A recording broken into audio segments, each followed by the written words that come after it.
বাপি হচ্ছে আইসক্রিম এনেছিল রায়পুর থেকে। সামনে দিয়ে ছিল না, এই সামনেটা দিয়ে ছিল। এটা না ভীষণ কথা বলে। আমি একটা কথা বলছি, আমাদের সাথে এটা হচ্ছে না। এটা সীতাফলের আইসক্রিম, মানে কোনটা এক্সট্রা করে আনা ছিল, তার মধ্যে বনি দিয়ে দিয়েছে আইসক্রিমটা, আমরা খাচ্ছি। সবার আগে আমি খাচ্ছি। দারুণ টেস্ট সীতাফলের আইসক্রিম,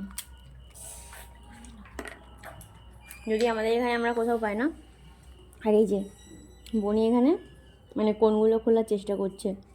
আসলে না কি বলো তো, আমরা জানতাম না যে কোনটা কিভাবে রাখতে হবে বা কিভাবে, এটা একদম মানে সেতিয়ে গেছিলো। আর মুচমুচে কীভাবে করতে হয় সেটা আমাদের জানা ছিল না। আর মা কী করেছে, ফ্রিজে রেখেছে।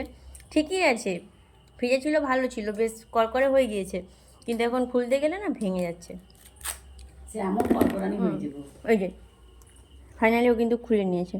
এরকম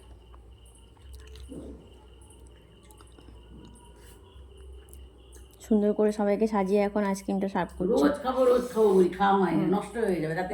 রোজ খাবে, খাওয়া হচ্ছে না। আজকে হচ্ছে কি জানো, ভুতুর দোষী, তার জন্য আমরা আইসক্রিম খাচ্ছি। চলো যাই হোক, খেয়ে নিই।